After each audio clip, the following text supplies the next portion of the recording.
Hello and welcome to Food Tank's webinar series. My name is Sarah Small and I'm Food Tank's Global Events Director. I'm really excited about today's webinar with Dan Charles.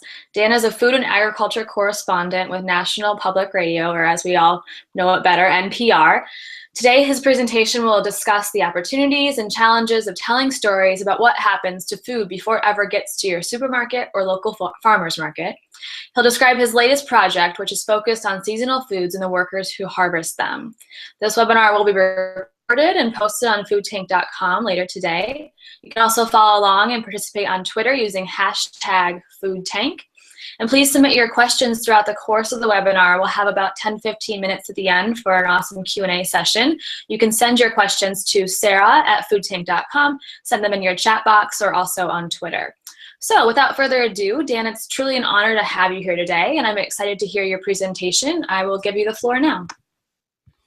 Thanks very much, Sarah. And it's nice to be here. Thanks to Food Tank for setting this up. The wonders of technology. I can talk to some unseen bunch of people out there. I hope you're there. Maybe you're there. We'll find out when the question time comes. I hope there's lots of questions. It'd be nice if there was, if we could leave lots of time for that.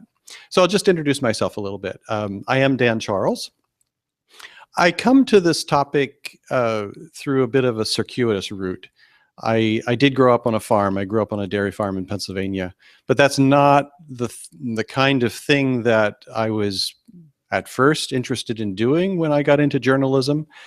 I fell by accident into science writing.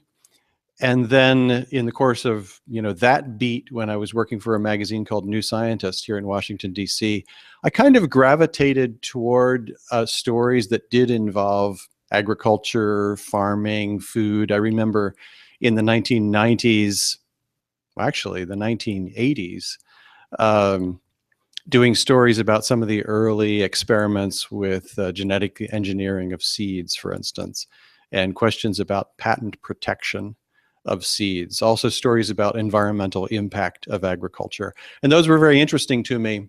I tended to kind of do more of those stories, came over to NPR in the 90s, also as a kind of science and technology reporter, continued doing that, ended up leaving NPR, writing a book about the origin of genetically modified crops, and then another one that involved nitrogen and its global impacts. Long story short, came back to NPR 4 years ago when they found some money to set up a more of a food and agriculture beat here. And that's been my job. And the central kind of story that I try to do in this beat is tell a story that's not obvious to the consumer when he or she goes into the store and picks something off the shelf, or when you go to your farmer's market and buy something. There's a lot of really interesting stories that went into the creation of that food. And I'll go through some of the kinds of stories that I've done, and then I'll talk a little bit more about my recent project involving farm workers. So I am going to now switch over and show you some pictures as I talk. So let's see if this works.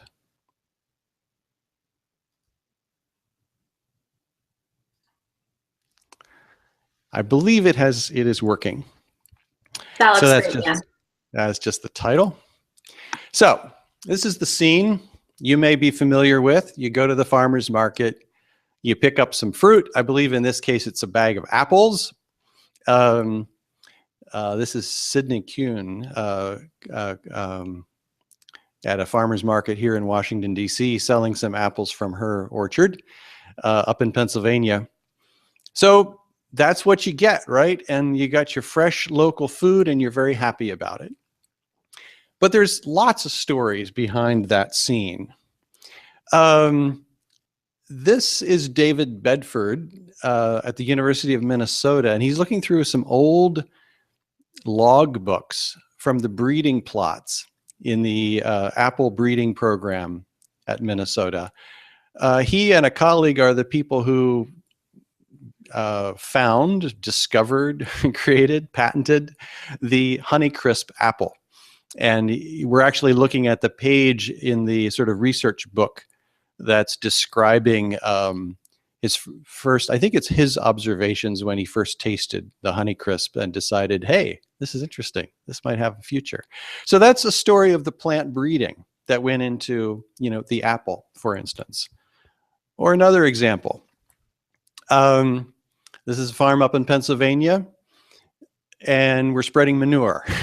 Maybe not the most appetizing thing right before lunch, but here's a story about, for instance, nitrogen and fertility, and also food safety. Questions of, when can you put manure on your field? Should it be allowed at all? Very hot topic for the Food and Drug Administration. But that fertilizer, that's absolutely essential and a crucial part of producing food. Another example.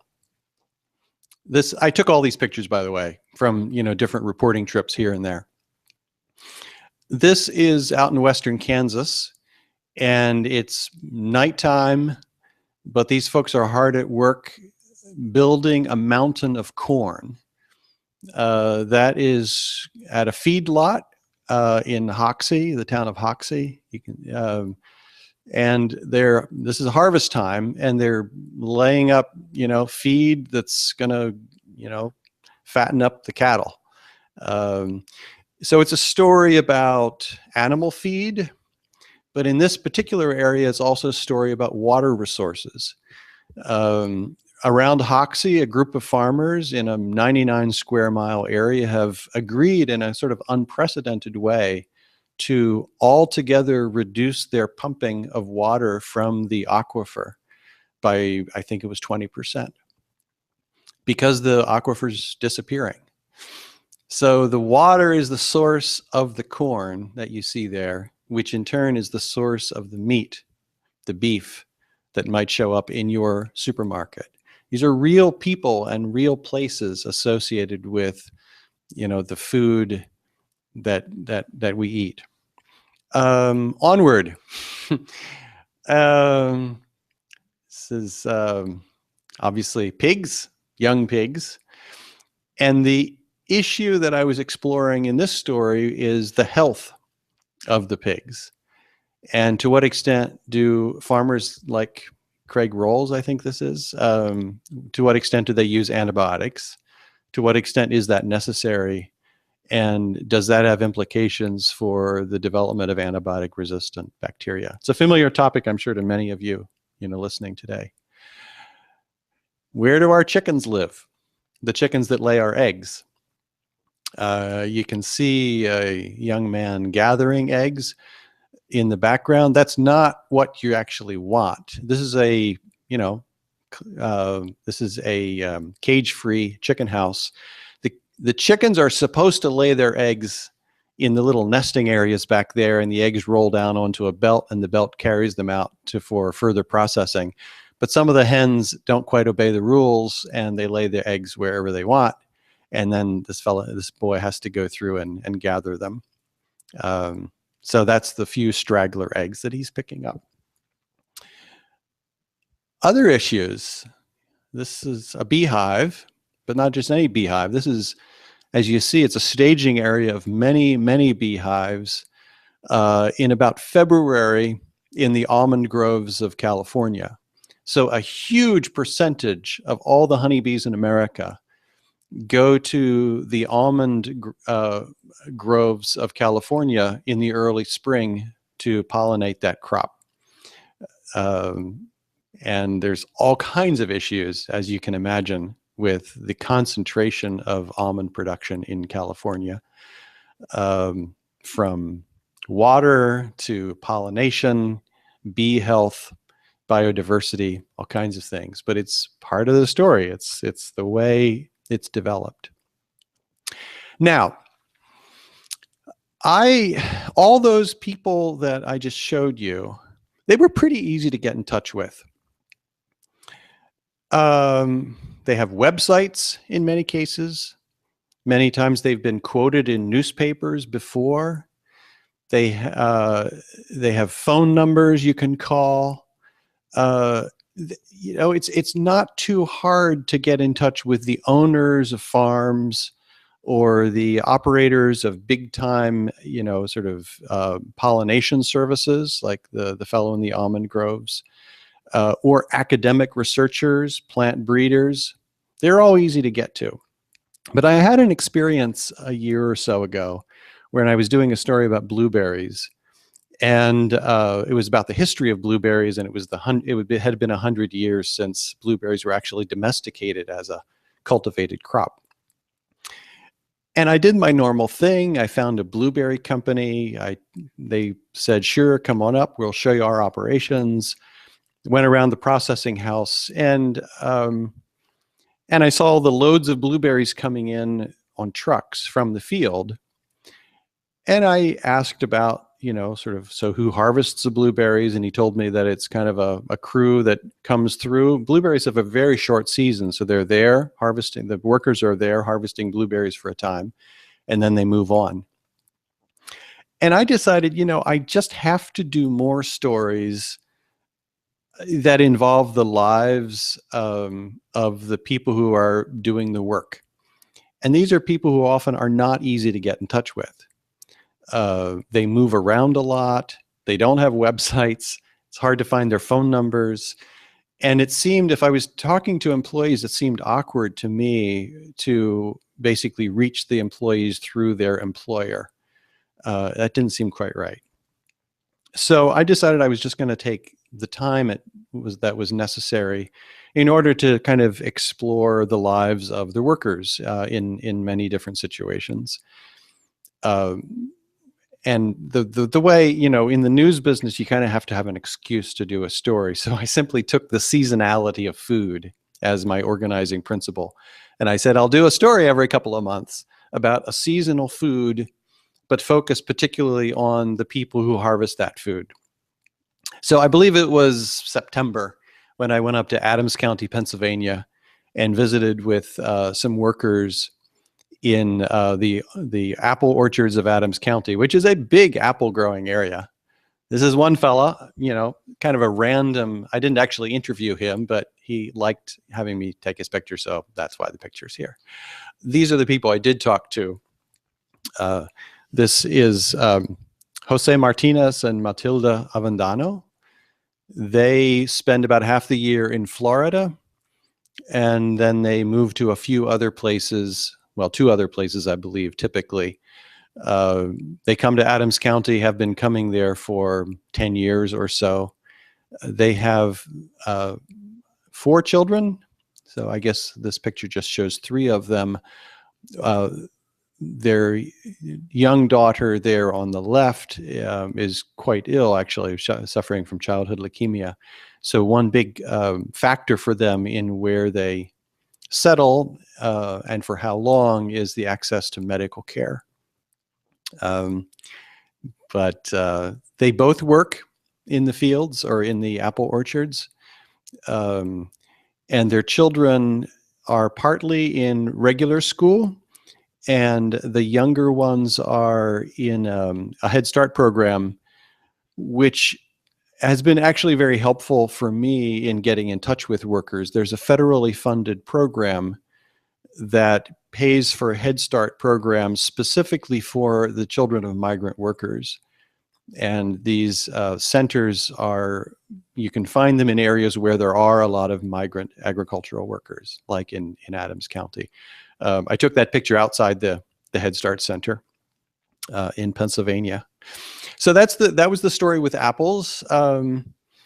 I moved on to sweet potatoes, and in eastern North Carolina, a big food around Thanksgiving, but increasingly all year round as sweet potatoes become more popular in restaurants.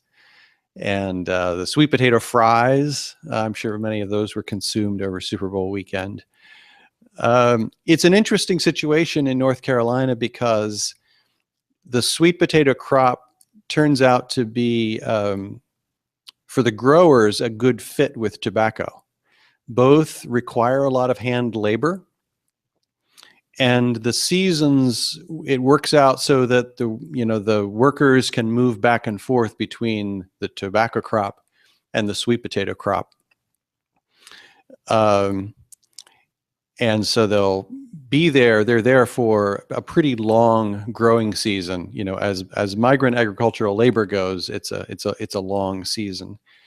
And they were just getting to the end of the season when I was there. Harvesting sweet potatoes is the last thing they do, and then they move either back to Florida in some cases, or, and this was kind of a surprise for me when I got there, I found out that a large proportion of the workers in sweet potatoes in North Carolina are here through the so-called H-2A guest worker program. So these are foreign citizens who get visas that are arranged by their employer to come and work for that employer for a specific length of time. So they're here legally, but they can only be here for as long as their visa is, and that's as long as they're needed as agricultural workers by the employers. So it's, the way it's done in North Carolina, it's not done this way everywhere, but in North Carolina, it's bucket crews. Basically, crews of workers go down through the field picking sweet potatoes up by hand, carry them in buckets to a waiting truck, and carry them off to the curing houses, which are sort of hot, humid houses where they sit for some weeks while the skin on the sweet potato kind of firms up. And also the sweet potato, the starch, some of that starch turns to sugar, and they're more palatable. They're better to eat after that curing time. This is one of the workers who I interviewed on that story, Nabor Segundo, and his young son. I didn't, in that sweet potato story, I didn't include the aspect of the guest workers, but I was so struck by it, I decided that, my next story, I would specifically explore that. And it turns out, I found that most of the workers in the citrus groves of Florida are here through this H-2A program, the guest worker program. So this took a little bit of time to set up. My idea was that I would just sort of explore the contrasting lives of the kind of traditional domestically based farm worker and the H-2A worker. Sort of say this is what life is like for each of them, and kind of contrast it.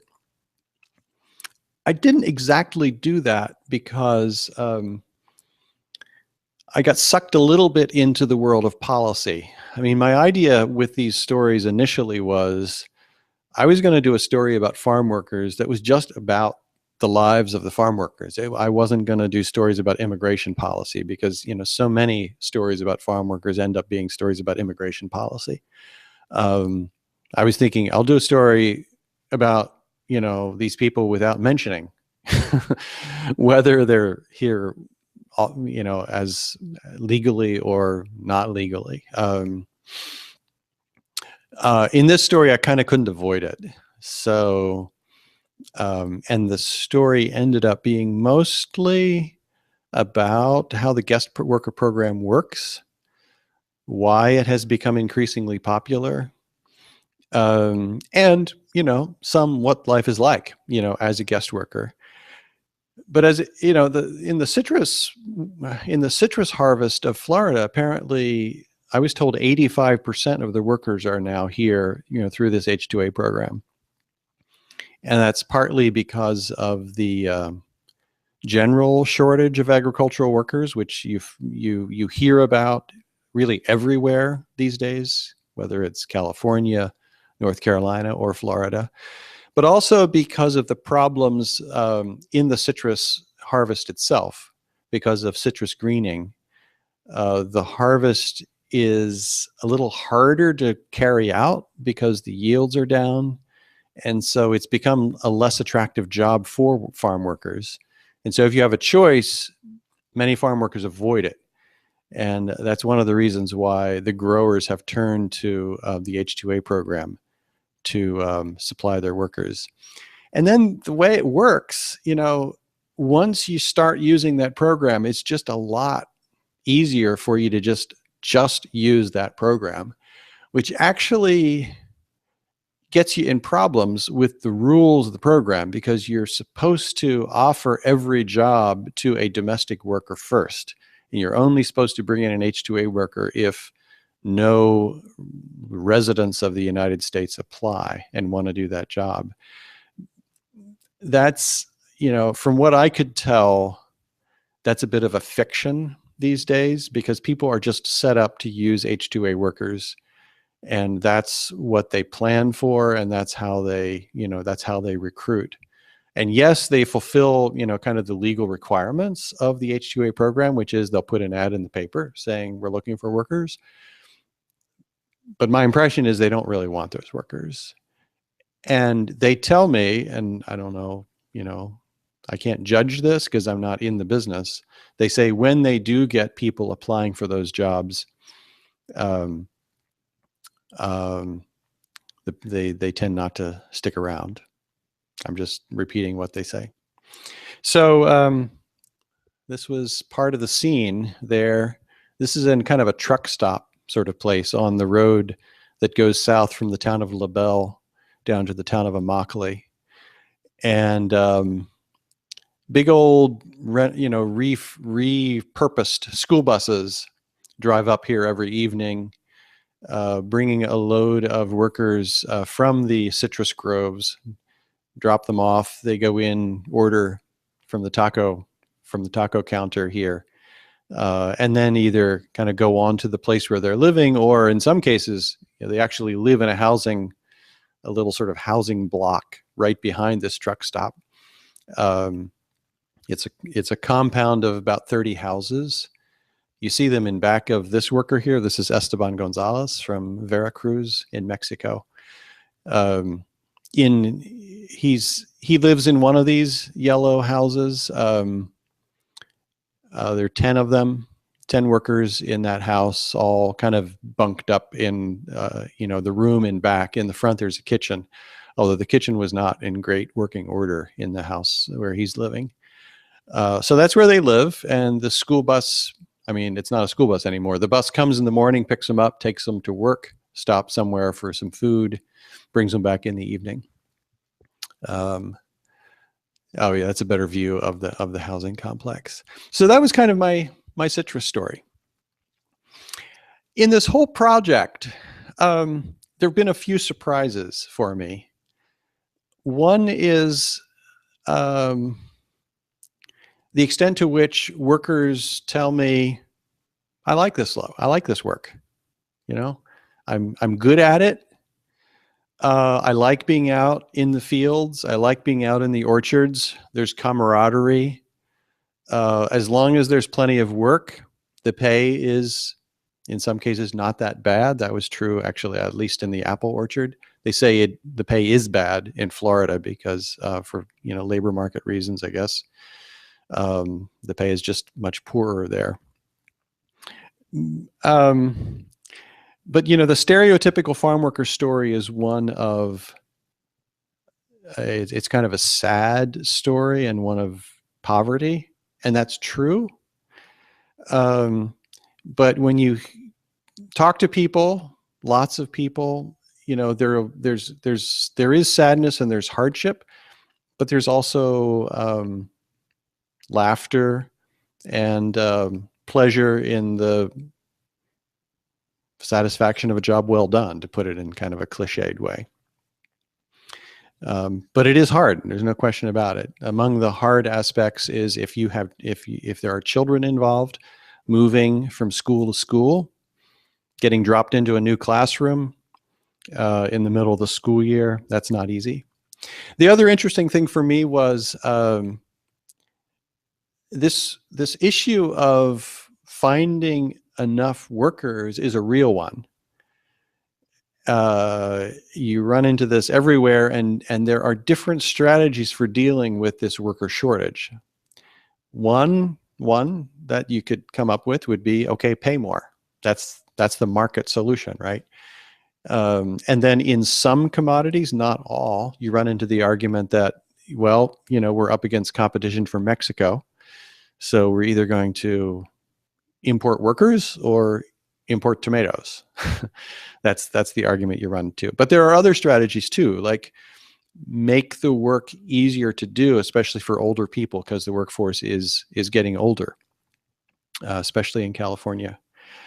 And then finally, and also mechanization. That's certainly been one of the factors driving the boom of the tree crops like almonds in California, is because those are highly mechanized crops and don't actually take a lot of labor. So that's another strategy that people have employed. And finally, I already mentioned this, but I was surprised by the extent of the guest worker program and the extent to which it's growing. I think I'm going to stop at that, and I'm curious whether you have questions. So I am going to switch back to video. I'm thinking you can now see me, and I'd be interested to hear your questions. Great, thank you, Dan. And that was a great presentation and some great images to go along with it. So we do have a lot of questions from our listeners. So for the next, we have at least 15 minutes to go through as many as possible. So I'll start by asking you, listener wants to know, what life experience prepared you for this kind of work as a food and agricultural reporter? What's your favorite thing about it? What's my favorite thing about it, or what life experiences prepared me for it, or both of those? The question. I guess every life experience is valuable in some way. Certainly growing up on a farm, I think, was good preparation. I think there's a couple of different things that sometimes get in the way of kind of honest appreciation of agriculture. And that is, for some, there's a bit of a romantic impulse. Growing up on a dairy farm, I couldn't afford to be romantic about it. And I still am not really, even though I do, I'm glad my brother's still there, and I'm glad to go back there, but it's not an easy life. So, and on the other side, I think some reporters tend to have kind of a caricature notion, and I feel like there is some looking down on farmers almost subconsciously, and I don't feel like I do that either. They're scalawags like everybody, many of them, but it's just life. So that, I think, was an important life experience for me. What was the second question? What do I like about it? Yeah. Was that the question? Well, the part that's best is when you're actually just out somewhere learning something in a situation where you wouldn't otherwise even think to go. Like the citrus groves. I mean, you have a reason to go places and talk to people and learn stuff. So that's absolutely the best part. Great. And our next question comes from Stephanie. She asks, what aspects of food do you think NPR audiences care about most? So, for example, entrepreneurship, worker issues, food waste, or other. Well, it's hard to know, but everything I've seen would indicate that the thing that the general public cares about most is nutrition, and how is this food going to affect me. I think many of these other things are interesting to them, but are kind of secondary concern, whether it's environmental impact, the situation of farm workers, lots of other plant breeding, the science of it. I honestly think, even though those are the things that I find very, very interesting, I think those are probably secondary to the general public. Mostly, is this food bad for me? Is it good for me? And, that sort of thing. That much said, I think that, if you tell a story well, about some of these other aspects, I think, people kind of wake up and say, oh, I had no idea. That's interesting. Great. And our next question comes, I'm sorry if I'm pronouncing this wrong, Laron. And they ask, thank you, Mr. Charles, for doing this type of journalism, especially digging for the deeper stories behind food and agriculture products. I find it very exciting that there seems to be more and more food journalism of high caliber, and with the presidential primary season, there's a lot of political journalism. Food Tank, among other organizations, are trying to raise the profile of food politics as part of this election season, but the fruits of these efforts are still small. How can we, as engaged eaters and media consumers, what can we do to increase journalism at the junction of food, politics, and the presidential race? Thank you.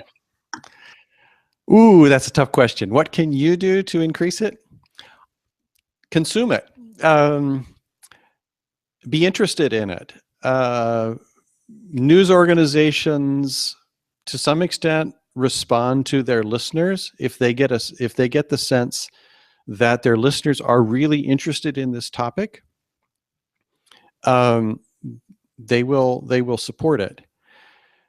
It's tough, though, I have to say, because it doesn't, sort of the reality of the food you eat, and changing that, it doesn't translate easily through the political process. You can't vote for a senator or even vote for a president, and it doesn't lead directly to, changes in what's on supermarket shelves, because so much of that is a product of, tradition and infrastructure and consumer choice and plain old economics, what people can make a living at doing. So it's a long, slow process. But I agree, the amount of journalism and writing that is available, that people are doing around food, it's much more common, it's more prevalent, and it's also of higher quality, I think, than in years past. Thanks, Dan. Our next question comes from a listener named Claire. She wants to know, how do you navigate communicating the sensitive or negative sides of food stories? We are challenged with the subject of transparency, and it seems that draws attention to the dichotomy of our food system. But how do we communicate to consumers without stating the, quote, bad? Well, there is. I think we do state the bad.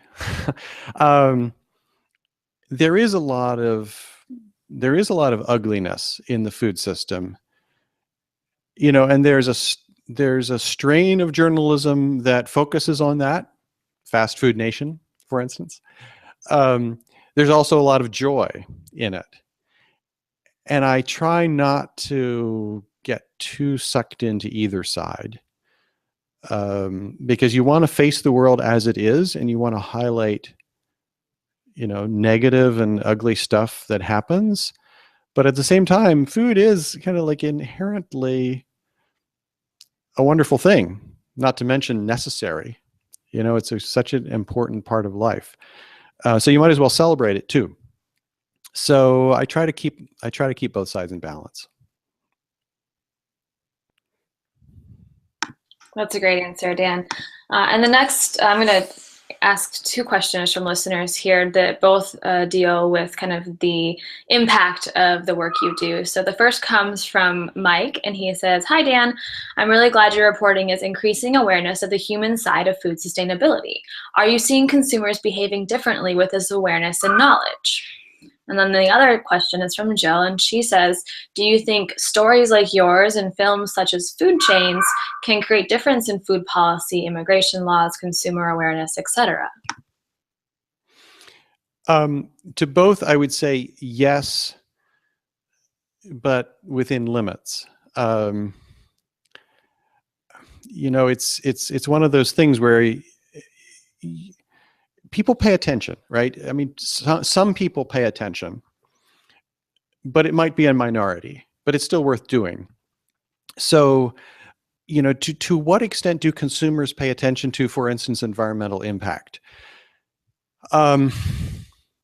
It's a complicated thing because some issues, it's really hard to know what choices to make based on environmental impact. For instance, a huge environmental impact of agriculture is land use. I mean, I often say this, the two things that humans have done that's made the biggest, sort of impact on the planet is probably plowing and draining. So what do you do with that, in terms of food choices? It's hard to know, although you could make an argument, for instance, that since such a large swath of land is devoted to growing food for animals, maybe that's part of the argument for reducing meat consumption because of the land use argument. That's very kind of, sort of, but land use is a huge thing, but it's a little difficult for many people to know, how does that affect my choices on the supermarket shelf? It's been fascinating to me, though, to see what's happened with eggs and the sudden shift in the egg supply chain toward cage-free eggs. Now you can make arguments back and forth about what style of housing has what effect on the welfare of chickens. But the fact is, here's an example in which it was consumer driven. That label, cage-free, at least sounded good enough for consumers to really look for it, and it is totally driving, consumer, and that consumer preference is totally driving changes in the industry. On some of these other things, immigration and so forth, I'm a little less confident that food choices can have much of an impact.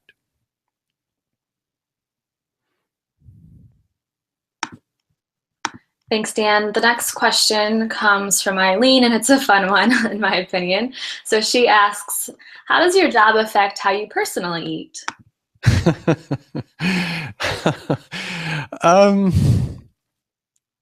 I should have a really simple answer to this question, but I don't. So I'm aware of, various sort of impacts of food. Okay, so here's one simple answer.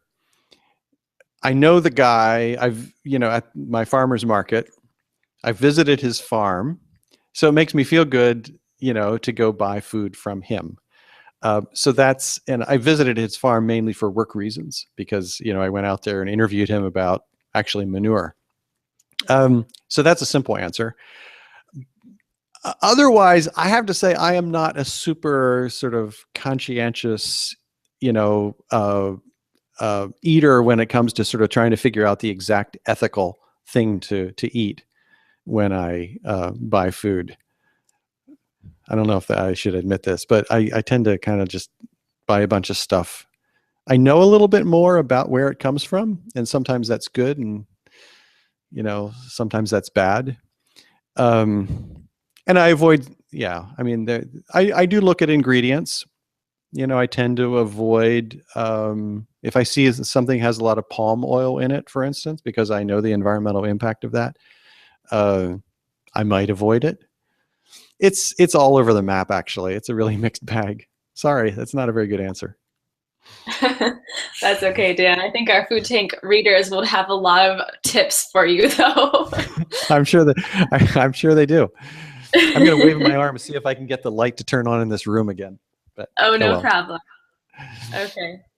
So the next question, once again, these two questions are very related, so I'll ask them both. So the first one comes from Mike, and he asks, what are the emerging trends in agriculture that excite you the most? And then Bettina wants to know, please tell us the top 3 stories that need to be told about food. Emerging trends that excite me the most. That's interesting. It's an interesting question because every trend, I feel like carries both sort of, everything that carries promise. I'm always kind of looking for why it might not be sustainable. But for instance, okay, so something that I find just really lovely is the growth in interest in farming among young people, often from non-farming backgrounds. Forever, probably, the main reason people went into farming is because that's what they grew up doing.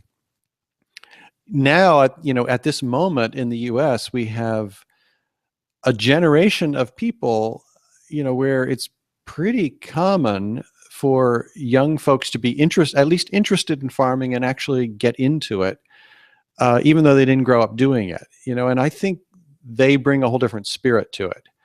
I hope they can stick with it. It's not necessarily an easy or well-paid life, but that I found that's very heartening to me, because I think that's a good thing. I'm just going to stop with that trend on that question, I think. But there's a lot of, no, I'll say, I mean, all this interest in, even if it is limited, all this interest in sort of examining the environmental impact of different agricultural practices, I think it's really good. And trying to understand more about sort of the impacts of the food we eat. That, if that's a trend, I think, that's a really good one. Sorry, what was the second question? What's the top 3 stories that need to be told? That's right, yes. I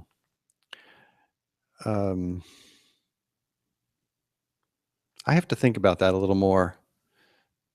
I don't usually rank them that way. And I tend to think of like individual stories and not sort of like top trends. I'm going to pass on that. I'm sorry. That's okay. Our next question might be a little bit easier to answer and is along the same lines. And so first, our listener, Julie, asks, do you get to decide what stories you pursue or how you decide on your content? And then Joe wants to know, how do you go about finding your stories? Yeah, it's a mixed bag. Yes, there are a lot of stories that I come across or I seek out, but I do have to, it is a group process. I need to go to an editor and say, I would really like to do this. What do you think? And usually they say, yeah, that's a great idea. Go ahead and do that. The main constraint is time, right? Because there are other stories that just kind of fall in your lap, let's say, or something happens and you simply have to do it. And you do want to kind of keep churning out stories. And so you can't just say, I want to spend the next month, doing a story about, I don't know, some particular sort of place in Kansas. That wouldn't fly exactly. So there's the news, things that happen. Let's say, the government comes out with some sort of new food safety regulation. Well, you just have to do it, right? If you think it's important, you do it. People will come to me with ideas and say, what about this? What about that? This afternoon, I'm recording a conversation with the people who put together the Weekend Saturday show, kind of wrapping up some of the developments involving Chipotle and food safety. That was their idea. They'd like to put something on the show about that, so they're going to talk to me about it. Fine, so that was their idea, and that's great. So it's a mixture. I'm human, so the stories that I tend to get most excited about are the ones where it was my idea. That makes sense. So the next question comes from Katie, and she asks, was there ever a time when you uncovered something you couldn't report on? If so, why?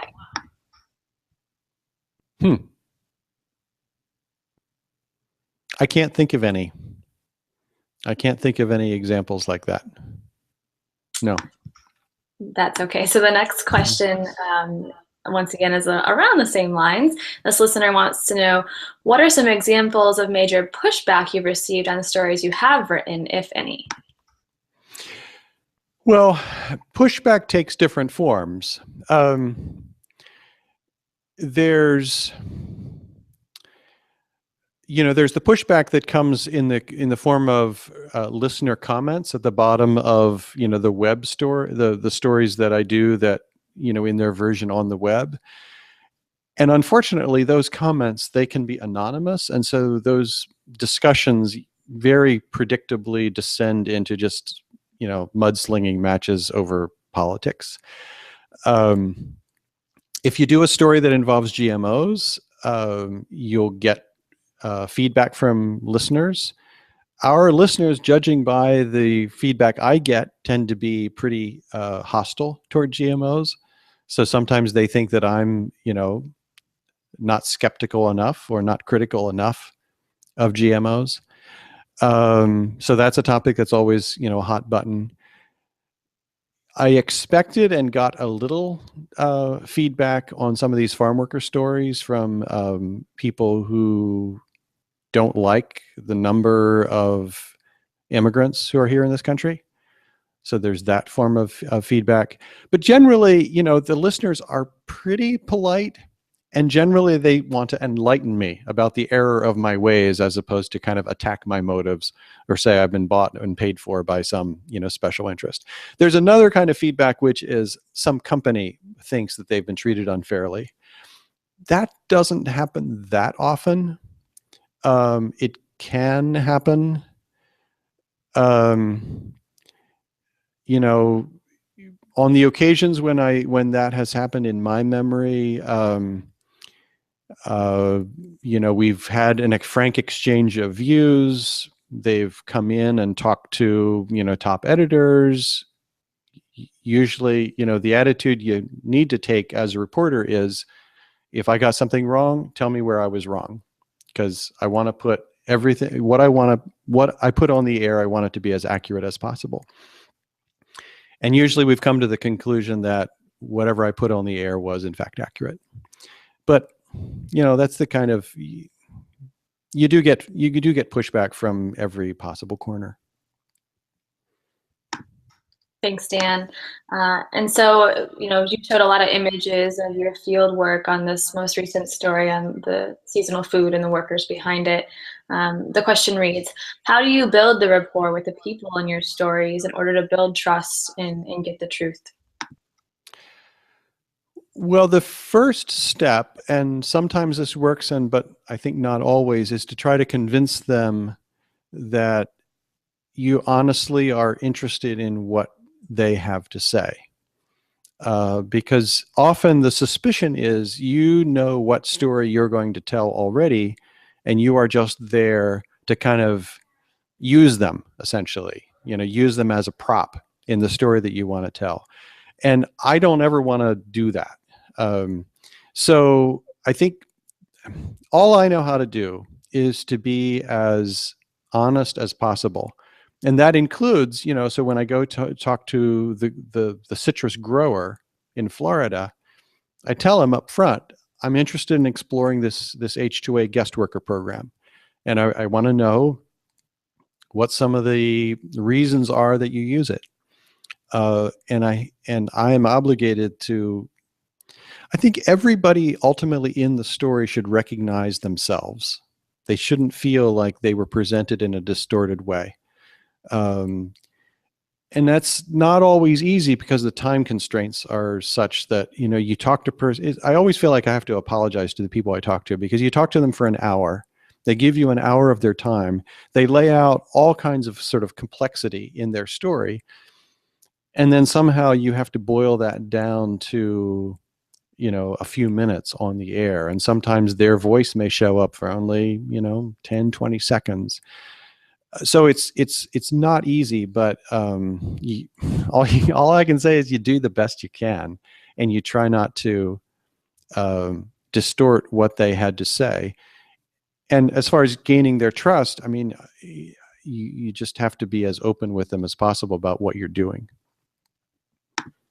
Sounds like quite the art form. So we have time for one more question, and then I'd love for you to add anything additional you feel like you want the listeners to know. But the last question is from Olivia, and she asks, the internet and the rise of various social media platforms have opened up new avenues for storytelling, especially stories about our food and experiences. Do you find that these forms of expression have changed storytelling about food, and if so, how? I think of both opportunities and limitations for young farmers, guest farm workers, etc., documenting their experiences via new forms of media. Yeah, it's true, and they do. You'll find all kinds of interesting storytelling on blogs and links through Facebook and so forth. I mean, it affects us somewhat, to the extent that we're trying to sort of, tell these stories in these different social media. And we don't always do a great job of it. It's not something that it's not how we got into, this business, but we're, trying to learn these other avenues, and we're not sure how much time to devote to them. But it's helpful for us because we can often kind of find people online who are doing their own storytelling. And then we can, in our stories, we can link to them so that, if someone comes to my story on the web, they can then sort of find a link to someone's blog or someone's Twitter identity, and that they can get a sort of a richer flavor for what's actually going on in the food world. Now, companies obviously try to co-opt these two and do kind of their own sort of image building through those media. So it kind of, in the end, kind of replicates the world, with big corporate presence and individuals, saying their thing. And it's this big old cacophony out there. And I wonder sometimes how many people actually, sort of will find their way through the noise to find some new source. It's a whole different world. Great. And unfortunately, we're about out of time, Dan, but is there anything additional that you'd like to add for our listeners today? No, other than to thank you for giving this chance to talk, and I hope it was interesting for people. Well, thank you so much for joining us, and it was truly a pleasure to have you. We're really honored, and thank you to all of our Food Tank listeners for listening in and sending their questions. We did record this webinar, so it will be posted later today on foodtank.com, and you can follow up with me if you have any additional questions, comments, or anything else, feedback, with Sarah at foodtank.com. So thank you again to everyone, and have a great rest of your Wednesday. Bye, Dan. Bye. Thanks.